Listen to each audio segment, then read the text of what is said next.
Thank you very much, and it's a pleasure to be here. And I hope my presentation shows itself well, since we had some issues before. Um, yeah, human microbiome studies are really hot these days. But as we see, the science is still quite young, and much remains to be done, especially on the ethical sensitivity cultivation. And I argue when we become more ethical, we also become more rigorous in the very science of microbiomes. So, in this presentation, which is adapted from an article that I submitted together with Raul Josef Tito Tadeo, Saroy Jayasinha, Jennifer Pereira, Choki Choki, Sonam Chodem, Taranga Toredinia, Neizan Wanmo, Roberta Rafaeta, Heidi Fjell, Per Ole Iversen, and Jeroen Raas, I first examined these uh, intertwined ethical and scientific challenges and then point out some ways forward. First, the challenges. There is a clear bias in microbiome research towards European and North American populations. A recent meta-study conducted by Abdil et al. Revealed that 71% of microbiome samples are collected from Europe, the US, and Canada, with 46.8% alone from the US, which contains only 4.3% of the world's population. In contrast, India, Bangladesh, and Pakistan account for more than 26% of the world population, but only for 1.8% of microbiome samples. And as the still limited studies on non so-called Western populations expose considerable variation in the gut microbiome, this bias may distort the very science of the human microbiome and may obfuscate its true global diversity. And this science then predominantly caters to European and North American populations and may fail as a standard for devising effective therapies and prevention strategies for other populations. So this increases the risk that clinical programs must be redone for non-Western population, or worse, are never done because of limited interests. And all this boils down to who sets and funds the research agenda, perpetuating profound inequities in health research and outcomes, which ultimately concerns the uneven distribution of life and death. Second, research on other populations is also not without its ethical challenges, often boiling down to a cultural insensitivity. This exemplifies itself, for instance, in the use of imprecise and ethically problematic analytical categorizations of populations, through which associations between microbiomes and sociocultural and biological environments are discerned. Categorizations in terms of ethnicity are especially problematic as it may reify racialized categories, and the associations found may be actually more because of the different food habits, lifestyles, rather than ethnicity as such, which is an issue raised in the editorial in Nature on 11 April 23. More, Moreover, categorizing people broadly as uncontacted, traditional, ancient, industrialized, modernized, and so forth places populations on a social evolutionary scale often informed by ideas of backwardness and linear development. This is ethically problematic in that it reifies colonial and sometimes racial tropes, devaluing diverse lifeways and knowledges. But as was already mentioned by the first speakers, it is also scientifically imprecise as there are many different forms of modernity or industrialization, and it thus fails to capture the complex heterogeneity within these crafted categories. In terms of activities, food habits, dwelling, and all these things that affect the microbiome. Moreover, so-called traditional people also get affected by the global ills of pollution, climate change, and food systems, and sometimes even perhaps more than are more badly affected by these than in the developed, so-called developed industrialized categories. In short, current practice is both empirically and ethically problematic as it reifies social evolutionism while obfuscating the complicated and nuanced realities on the ground associated with human microbiomes. A third issue concerns the lack of meaningful inclusion of populations and researchers from the Global South, and we have seen some nice examples to the contrary here, which is promising. As the lack of inclusion is often epitomized in helicopter research, where privileged and well-funded scientists from the global north descend from highly equipped laboratories to collect samples from exotic people and extract material for analysis in quite inaccessible high-tech laboratories for the benefit of European and North American societies. This feeds into a lack of meaningful community participation, little or no sharing of benefit, and limited inclusion of researchers of the Global South. In such helicopter research, disadvantaged communities may easily lose control over the research process. It is thus promising to see these examples today and to see the growing call for inclusion and participation of indigenous communities, but this needs to be expanded to include the entire Global South and other disadvantaged groups as part of a general push against neocolonial science. Moreover, we need to discuss what participation entails, because it has many shapes, ranging between just providing data to co-authorship in authoritative knowledge production.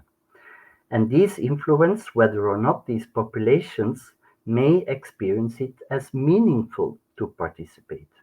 And this hinges on the degree of recognition and inclusion of the different knowledges of the stakeholders in the process of scientific knowledge production. And for this to happen meaningfully, their knowledge should not be regarded as backward, but really valued in its own worth. Likewise, there is little inclusion of researchers from the Global South in many current collaborations, expressing issues of uh, around funding distribution, acknowledgement of credit and authorship, and sharing of benefits. A recent meta-study by Alali et al. Has shown that 79.8% of the articles on African microbiomes have neither a first or last author connected to an African institution, with 43.5% of first authors affiliated to a US institution.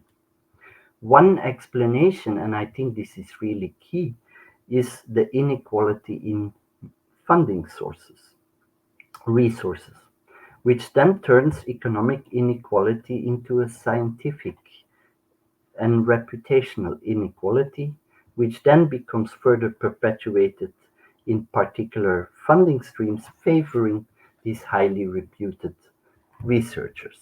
So this is a structural inequality which turns into an ethical problem because it does not provide due recognition of the work conducted by these scholars, collaborators, and also the participants, upon which the success of the European and North American investigators depends. And this then prevents scientists and scholars in the South from developing their own research agenda, successes, reputation, and funding. These three main quandaries are intimately entangled and unified by a lack of diversity and inclusion. So, how to move forward then? The starting point, I argue, lies in establishing a radical interdisciplinary collaboration, which will, as I argue, render the microbiome science also more empirically sound and rigorous.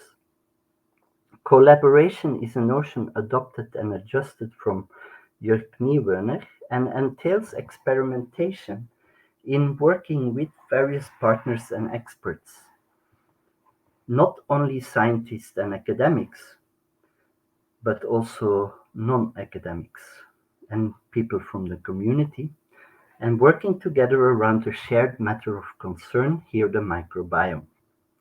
Collaboration stresses the need for radical interdisciplinarity as well as inter-knowledge and intercultural dialogue to debias and diversify microbiome science and render it more inclusive and participatory.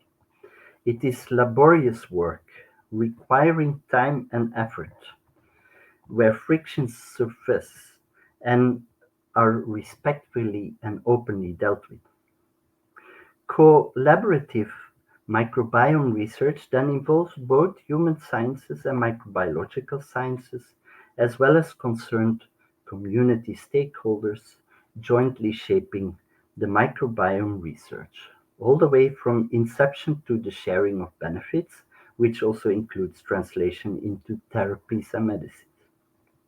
In this way, we move towards a collaborative science as an alternative citizen science, where disciplines and knowledges, like indigenous knowledge, collaborate towards each other.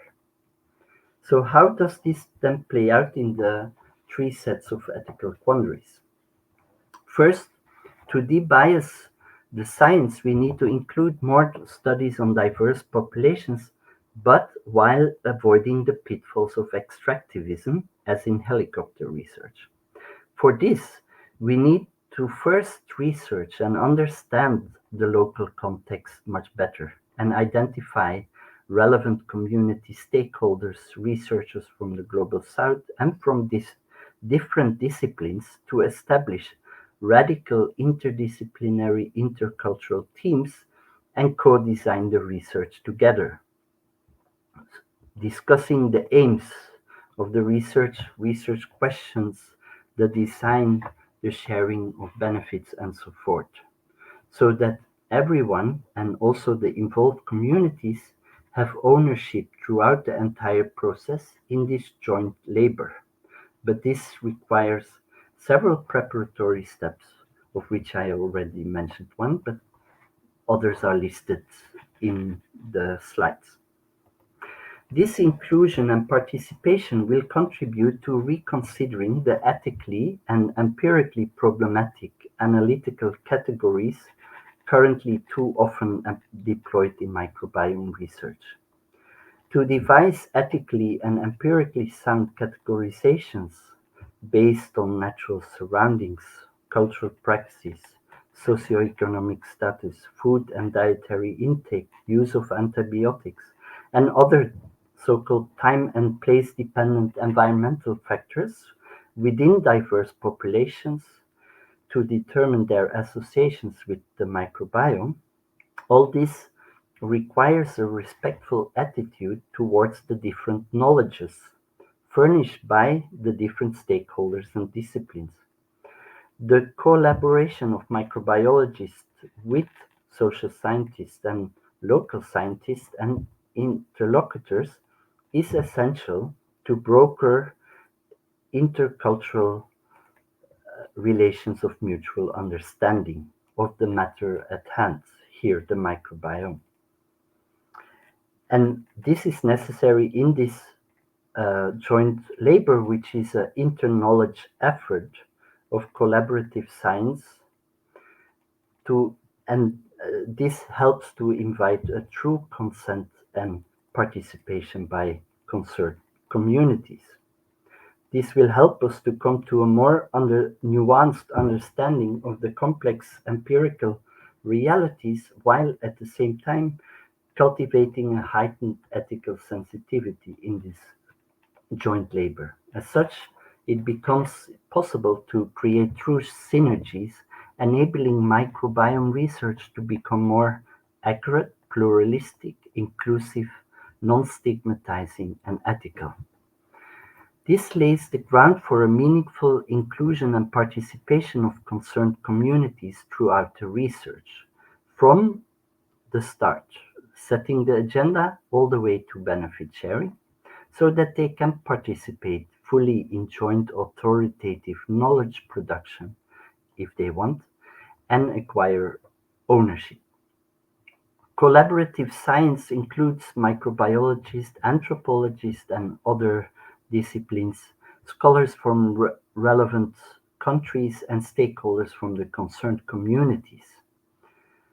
It involves mutual learning and mutual capacity building in the process, but this is insufficient. It transcends it by aiming for local community and academic leadership in microbiome research. To achieve this, we need funding streams and structures to create spaces for radical interdisciplinarity, inclusion of diversified knowledges, and the creation of infrastructure and space to boost decentralized scientific creativity and ownership, enriching the global scientific project of the human microbiome.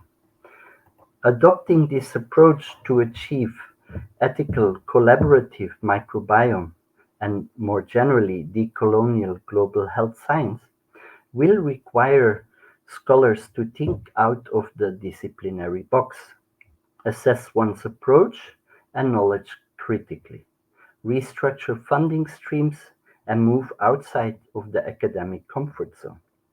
This demands a concerted and sustained effort and focus to which I hope I have contributed here. Thank you very much.